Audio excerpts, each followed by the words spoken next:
Diálogo con Ernesto López. Hola, ¿qué tal? ¿Cómo están? Qué placer enorme saludarles a ustedes. Gracias por sintonizarnos en esta mañana de día lunes 16 de julio. Gracias por sintonizarnos, gracias por estar con nosotros a través de Cadena Megavisión y por supuesto nuestra señal a través de las redes sociales. Este lunes, antes de iniciar desde luego el programa y por supuesto al iniciar la semana laboral, queremos como siempre invitarlos a que coloquen a Dios como la guía perfecta para la culminación de sus objetivos personales, familiares y también profesionales. Ayer el presidente de la Asamblea Legislativa, el doctor Norman Quijano, a petición de los secretarios generales, suspendió la reunión de la Comisión Política y de la sesión plenaria que estaba prevista llevarse a cabo con el propósito de elegir a los magistrados de la Corte Suprema de Justicia. Por su parte, varios de los protagonistas de este acontecimiento confirmaron que los partidos iban a seguir revisando hasta este día todavía las listas y que no había un acuerdo. La Sala de lo Constitucional en ese sentido pues está prácticamente acéfala por estas horas. Vamos a continuación a ponerlos en perspectiva de lo que es un reportaje con nuestro compañero de labores, Cristóbal Ayala, que nos da una cronología del trabajo realizado en la Sala de lo Constitucional y lo que hasta este momento tenemos crucialmente hablando para elegir a los nuevos magistrados de la Corte Suprema de Justicia. Veamos. Son 4 profesionales del derecho que tuvieron durante 9 años las decisiones constitucionales de mayor trascendencia en el país. Belarmino Jaime, Sidney Blanco, Rodolfo González y Florentín Meléndez emitieron una serie de resoluciones que provocaron diversas reacciones. En noviembre de 2011, establecieron que los ciudadanos podían votar por más de un candidato a diputado y en 2015 agregaron el voto cruzado, generando confusión entre los electores y poniendo en apuros al Tribunal Supremo Electoral. En octubre de 2014, se pronunciaron en contra del transfugismo, impidiendo que los diputados se cambien de partido en medio de su periodo legislativo.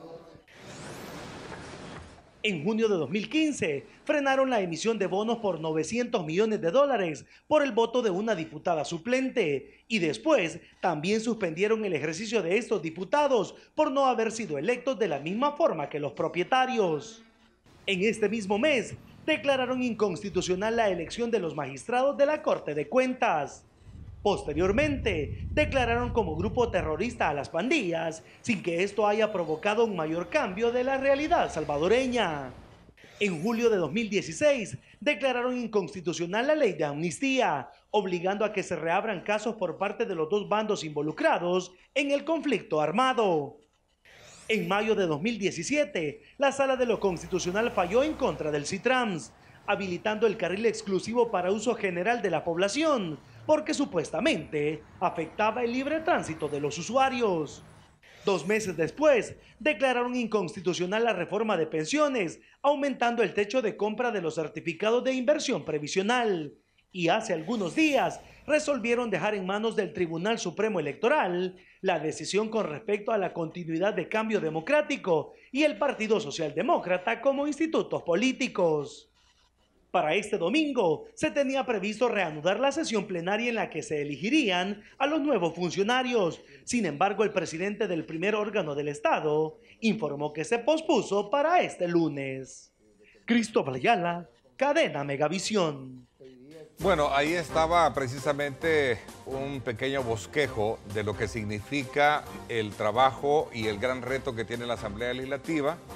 Ahora que pues se tiene previsto este día a las 4 de la tarde reiniciar las conversaciones y una vez teniendo ya digamos como el visto bueno a partir de todo ese listado que se tiene de las personas que podrían entrar a ser seleccionadas y por supuesto electas como magistrados de la Corte Suprema de Justicia. Se tienen nombres y eso lo vamos desde luego a discutir a lo largo de este programa. Quiero saludar a nuestros buenos amigos que nos han acompañado o que nos acompañan esta mañana para poder de alguna manera analizar el contexto en el que se da la situación y sobre todo también los retos que se avecinan. Me acompaña acá en nuestros estudios Carlos Guzmán, él es abogado de la República, expresidente de la Federación de Asociaciones de Abogados de El Salvador. Gracias por acompañarnos. Buenos días. Carlos. También me acompaña el doctor Francisco Bertrán Galindo, él es abogado de la República. Gracias también, doctor, por acompañarnos. Buenos días, Ernesto. Me acompaña también Ulises del Dios Guzmán, ex magistrado de la Corte Suprema de Justicia. Gracias también. Gracias por la invitación acá. Bueno, con el propósito de tener también un ingrediente más, digamos, cercano a lo que está pasando alrededor de este tema, en su momento nos acompañará Leonardo Bonilla, diputado independiente en la Asamblea Legislativa. Recuerden, @diálogo21, @Neto López Radio. Son las dos cuentas en Twitter que están disponibles para que usted participe y pueda desarrollar con nosotros también este diálogo de la mañana que busca o tiene como objetivo lograr identificar la esencia de la elección que van a tener precisamente los diputados de los nuevos magistrados de la Corte Suprema de Justicia. Voy a comenzar quizás por decir que tenemos ya incumplido un término de tiempo del cual muchos no esperaban que esto pasara. ¿Será cierto? Bueno, en efecto, yo creo que vemos con mucha preocupación el hecho de que en este momento, a esta hora de la mañana del 16 de julio en el que nos encontramos, podemos decir que El Salvador ha amanecido sin un tribunal constitucional. Y eso es muy peligroso para la institucionalidad democrática de nuestro país. No tenemos entonces un tribunal que pueda proteger los derechos de los salvadoreños, esos derechos fundamentales. Si en este momento, por decir algo, un ciudadano que se sienta vulnerado en su derecho a la libertad, por decir algo, quisiera quejarse, no encuentra, no tendría eco en ningún tribunal para que le pudieran, digamos, hacer valer su derecho. Si un ciudadano en este momento quisiera, por ejemplo, proteger su derecho a la seguridad jurídica, pues tampoco, porque no hay un tribunal constitucional que pudiera, repito, proteger esos derechos fundamentales que tenemos los salvadoreños. Y eso es una situación muy grave en la cual nos encontramos. No hubiéramos querido, creo yo, llegar nadie a esto y esperábamos y estábamos muy esperanzados a que los diputados pudieran cumplir los plazos constitucionales para evitar precisamente esto, en lo cual estamos. Creo, repito, que los diputados tendrán que hacer una labor muy acuciosa ahora que tienen comisión política convocada para poder abordar cuanto antes una decisión que sea en base a la idoneidad y en base a la independencia que deben tener pues, estos funcionarios que van a ser nombrados. La percepción de los diputados de que la sala, si ellos cometían un error en la elección, eso pudiera generar una reacción de la sala, pero creo que más bien los motivos por los que no lograron llegar a los acuerdos en el fin de semana es que pasaron una cantidad de cosas aledañas, es decir, habían ciertos funcionarios de uno de los partidos que eran claves para el acuerdo que estaban fuera del país y regresaron hasta el viernes. Entonces, hasta donde yo sé, hasta ese momento se pudieron empezar a activar las pláticas y como se necesitan 56 votos, entonces no hubo el tiempo para poder llegar a esas acuerdos en un fin de semana. Además, uno no estaba en el domingo, porque el domingo fue el Mundial. Eso iba a ir. Además, entonces, hay quienes que a manera de humor sostienen de que el Mundial también paró todo esto. Entonces sumemos lo que todo eso sí. Y agréguele a eso el hecho de que estamos en la pre-campaña presidencial, donde los partidos están haciendo acuerdos y negociaciones, si se van a aliar o no se van a aliar. Creo que en efecto aquí ha habido hay un incumplimiento y esto es algo que ya nosotros veníamos advirtiendo. Desde el momento que conocimos el calendario de trabajo de la subcomisión política que llevó a cabo el tema de las entrevistas, pudimos nosotros apreciar de que iba a haber un corto espacio para poder, concluidas las entrevistas, hacer una seria deliberación, que es la etapa que hace falta en este proceso. Y eso precisamente es tan importante como la etapa de las entrevistas. Y es aquí precisamente en donde los señores diputados tienen que razonar, justificar, motivar la decisión que van a tomar. Es decir, ¿por qué aceptan a 5 o a 10 candidatos, a magistrados, 5 propietarios, 5 suplentes, y por qué dejan fuera al resto. Es este momento crucial y por eso decíamos nosotros que iba a haber un corto espacio y creo que no nos equivocamos.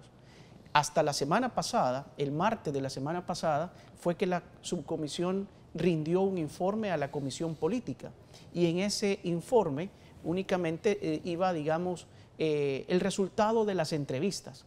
No era un informe complementario con otros, digamos, situaciones de evaluación de estos candidatos. Y por lo tanto, ese trabajo lo tenía que hacer ahora la comisión política y realmente el espacio le quedó muy corto. Y por eso hoy estamos en un tribunal constitucional. La verdad, pues yo estoy muy desilusionado realmente de estar adentro y ver que las cosas no son como se decían de afuera, sino que son peores.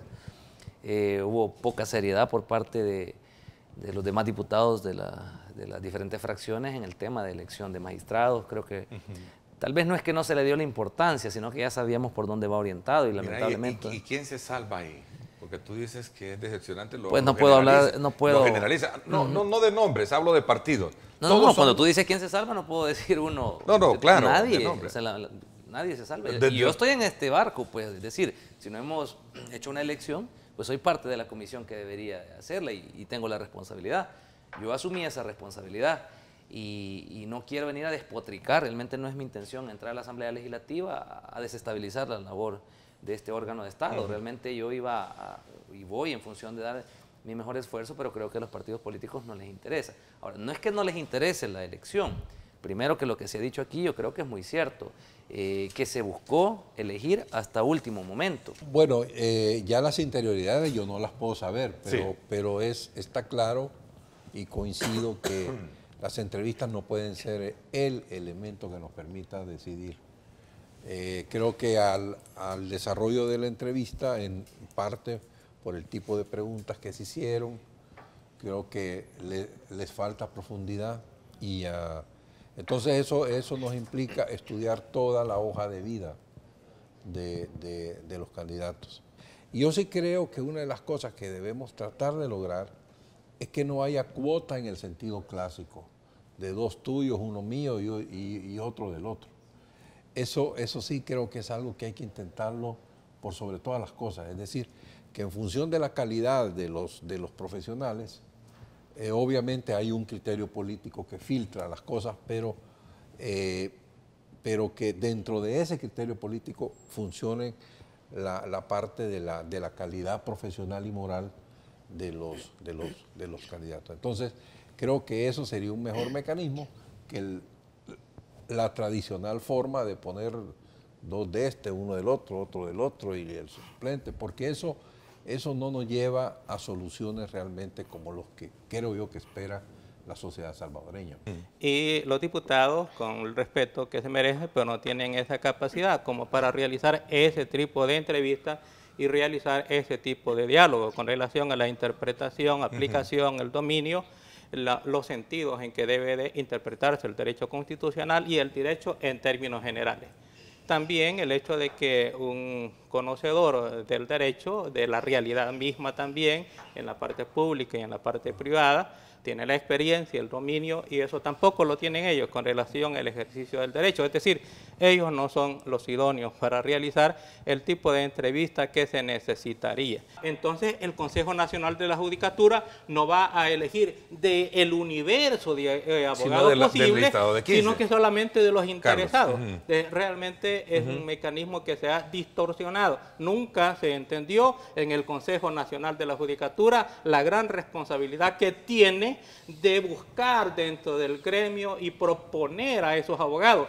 Aunque me pueden decir, es que no podemos proponer gente que no quiera. No, si es que usted le va a proponer, y si el abogado distinguido no quiere, le va a decir, y eso no es ninguna deshonra para el Consejo Nacional de la Judicatura. Al contrario, sería valioso que buscara dentro del gremio a ese tipo de abogado que no se acerca por eso.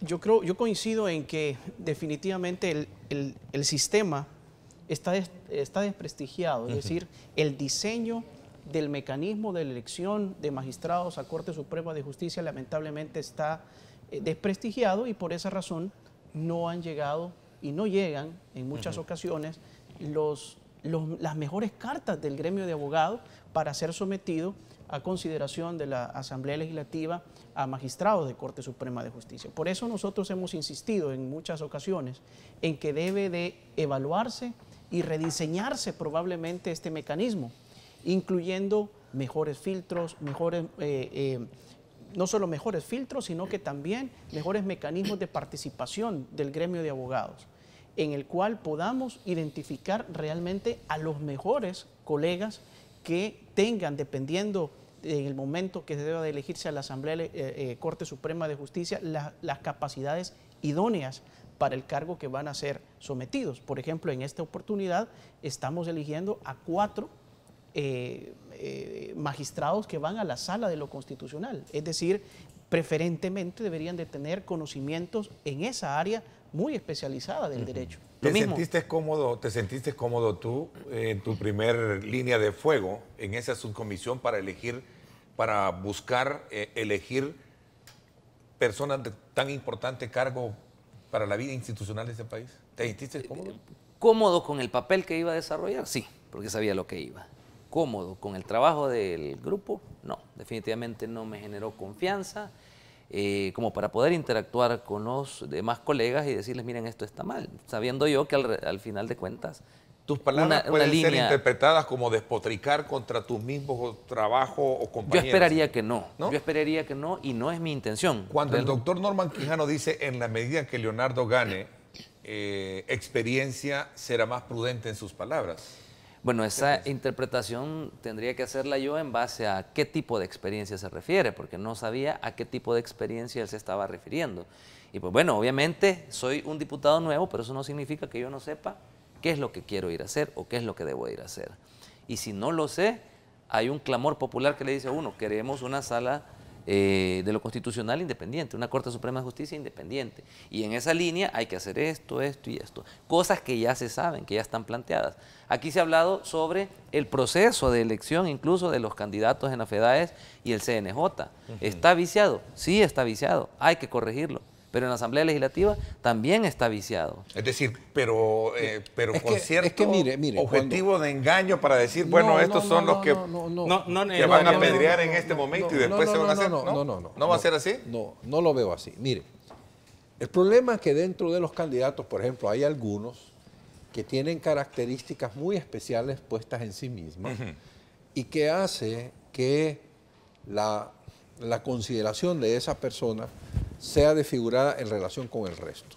Voy a mencionarle uno. Por ejemplo, está este chico que es el jefe de la sección de probidad. A eso iba, se la iba a presentar así. Él es el Carlos que ha Pineda, llevado, el doctor Carlos Pineda. es el que ha llevado todo el trabajo de las investigaciones de probidad. Y allí hay una cantidad de personas que están en proceso de investigación. Entonces es obvio, ¿verdad?, que el nombre de él aparezca en todos los listados, no necesariamente porque lo quieren, sino que porque si no lo ponen, están diciendo, este señor se va a enojar conmigo. ¿Me explico? Es decir, puede ser que sí lo quieran, no lo sé, pero uno puede ver desde lejos que el tema es que si no lo pongo, yo soy el que sigo, ¿verdad? Y entonces, porque... Como que los ha puesto entre la espada y la pared, me quieres decir. Entonces, ¿sí? Lo que quiero decir es que, por ejemplo, yo entiendo que inclusive la Corte Plena discutió el tema de él en el sentido si era prudente que un empleado con ese nivel de información participara sin pedir permiso o sin renunciar, porque puede generarse este tipo de cosas que le estoy diciendo yo. De conflicto de y interés. entonces yo creo que es un tema que no lo podemos obviar, ¿verdad? Es decir, cuando los partidos dicen, y si este me sabe mis cosas y entonces me va a venir, entonces yo lo pongo. Pero ¿a dónde queda, doctor, queda el derecho que como profesional, como ciudadano, él tiene a participar? Lo está ejerciendo, el derecho no se le está violentando. El derecho de que él participar, por supuesto que no, él tiene todo el derecho. Y tiene toda la formación posible. El legítimo derecho es el discutible. Pero que renuncie. El problema es si usted lo hace desde una posición que de alguna manera le signifique una ventaja o una especie mecanismo que no lo pone en igualdad de condiciones con los demás. Me parece interesante, buen punto. El problema que señala ocurre justamente el doctor es ciertamente ese conflicto de intereses que puede devenir cuando un candidato se somete al conocimiento de aquellos que van a ser electos, ¿verdad? En este caso, esta persona, por diputados que están siendo investigados por esa persona que está sometiendo su candidatura, su postulación a consideración como magistrado de Corte Suprema de Justicia. ¿Qué debió haber sucedido antes? Debió haber puesto la renuncia, de haber solicitado un permiso para apartarse momentáneamente del cargo o de forma indefinida del cargo, y ahora sí yo me someto a consideración. A ver, pero era de conocimiento de la sala, de la cual depende muchísimo, creo que ya no, la oficina de probidad ya depende de la Corte Plena. Siempre dependió de la Corte. Siempre. No, Lo que pasa es que se creó una comisión. Suprema, no depende de la sala. Lo Vamos que ocurre es que habían dos magistrados que se encargaban de la comisión. Los colegas de la prensa gráfica nos dieron a conocer ese listado de la cual les hacía la reflexión que hay nombres que se perfilan con la mayor cantidad de votos, especialmente quien la cual es la Procuradora General de la República, la licenciada Sonia Cortés de Madrid. No, realmente me parece curioso de que por lo menos los primeros dos candidatos, ¿sí? Sonia Cortés de Madrid y Carlos Pineda, me aparecen en una puntuación de 7.5. Y 8.2. No, puntuación, esos son votos. 7.5 y 7.13. Quizás como en la 15ª posición, o 20ª posición más bien, de los 30. Ellos dos, 19 y 20. Por la puntuación que se les da en razón de su capacidad, de sus credenciales, de su experiencia profesional. Hay personas que dentro del baremo aparecen mucho mejor evaluadas y mucho menos desvinculadas de partidos políticos o de sectores en particular. Realmente yo ahí ¿No te suenan ellos dos? No me suenan. A partir, bueno, la Procuraduría lleva el segundo periodo. Sí. A mí no me suena, y te digo algo muy interesante. A mí no me suenan muchos de esos nombres que tú ves ahí, y me parece bien raro que los partidos no me puedan a mí decir, vaya, mira, lo que pasa es que en nuestra evaluación él sale en esta posición por estas razones. A ver, y yo te voy a decir algo antes. ¿Por qué esa sonrisa de...? Pero te quiero decir algo antes, Ernesto. Sí, mira cómo me la estoy jugando yo. ¿Quiénes van a ser los nuevos magistrados? Aparentemente todos aquellos a quienes yo les hice un cuestionamiento y los puse mal evaluados. O sea que yo me estoy jugando el hecho de que en algún proceso que se me quiera abrir voy a tener en contra de esa opinión. Espero no sea el caso, porque tampoco es algo entramos personal. en la dinámica de la elección como tal. Creo que hay mucha suspicacia en todo esto. Una de las razones por las cuales la Sala de lo Constitucional, digamos, ha votado varias elecciones de magistrados inclusive, ha sido porque la Asamblea Legislativa no ha podido motivar su decisión. Y eso entonces pone en riesgo esta elección. Si la Comisión Política y si la Asamblea Legislativa no aborda esa decisión con un razonamiento objetivo y claro, corremos el riesgo que esa elección pues se nos caiga. Pero yo creo que el mecanismo es el siguiente, vamos a ver. Primero, hay hechos objetivos que de acuerdo con el criterio jurisprudencial de la Sala y en base a la norma constitucional de la partidarismo, hay un criterio que deben de cumplir todos, que no sean afines a los partidos políticos, es decir, que no respondan a las estructuras orgánicas de los partidos políticos. Eso es importante porque es un elemento básico de la independencia. Una cosa es que uno en lo personal piense de una manera y otra cosa es que yo sea orgánico de un partido político. Entonces ese es un primer criterio de selección. Yo creo que terminado ese criterio, entonces empezamos con los méritos profesionales, los méritos académicos. Quizás hay otro criterio antes de eso y es si su récord moral o judicial, es decir, qué antecedentes tiene en relación con su función previa. Pasados esos dos filtros, entonces va la parte personal, sus estudios, sus tesis, sus disertaciones, la entrevista que hizo, etcétera, y sus calificaciones. Yo creo que en base a eso, obviamente pueden haber simpatía. A mí me puede simpatizar más uno, a otro le puede simpatizar más otro. Pero ya estamos en una situación, al llegar a este punto, en el que ya filtramos la parte que incumple los requisitos éticos y constitucionales para ser candidato. Aunque realmente tiene que estar a la base de esa decisión cuestiones eminentemente técnicas. Y por eso que el doctor hablaba sobre un perfil, de diseñar el perfil del magistrado idóneo para el cargo que se está proponiendo, para romper ya de una sola vez por todas con el tema del cuotismo que tanto daño nos ha hecho en el pasado. Ese mismo cuotismo del que hemos estado hablando es el mismo cuotismo que hemos visto cómo han sido tomadas instituciones en el pasado y que se han vuelto completamente inoperantes.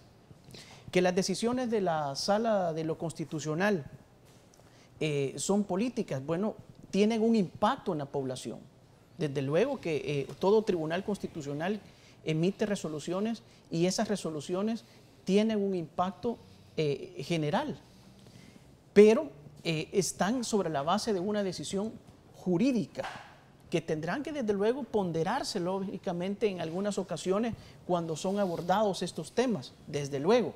Y hemos visto cómo esta sala y otras salas también han ponderado sus decisiones al momento de abordarlas, pero sobre la base de elementos jurídicos técnicos, no sobre la base de elementos políticos. Otro es el hecho de que la gente aquí tiende a calificar, creo que un tanto fanáticamente, a algunas personas porque los identifican con alguna corriente ideológica. Sí. Y creo que eso me parece un extremo. Es más, es hasta imposible, o debe de ser imposible, que un candidato a magistrado no tenga una concepción ideológica y que eso se trasluzca a través de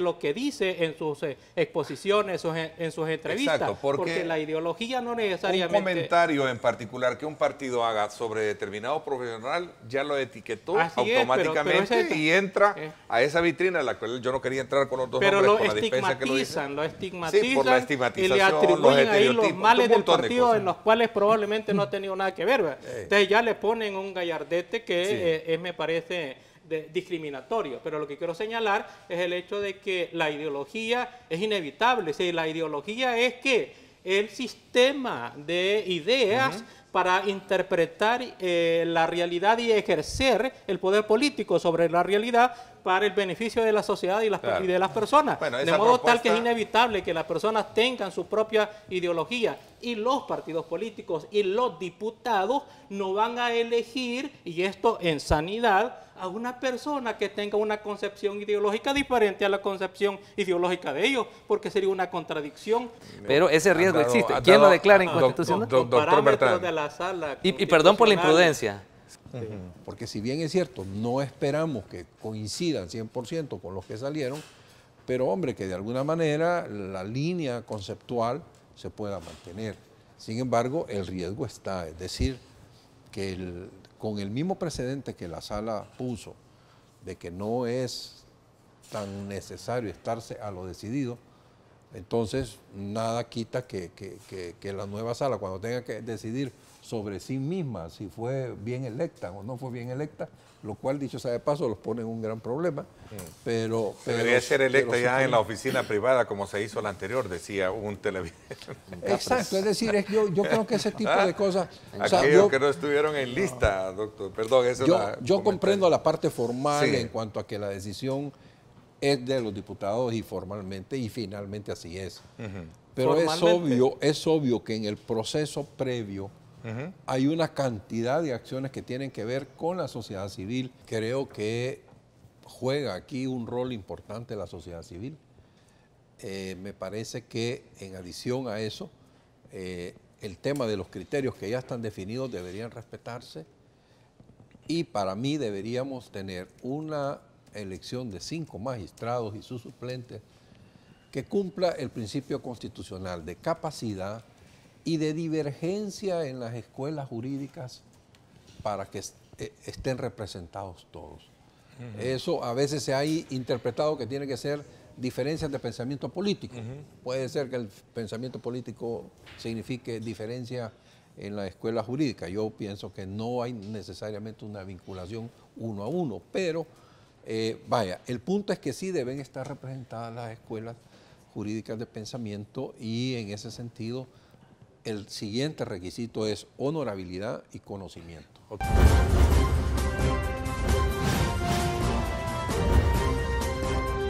Diálogo con Ernesto López.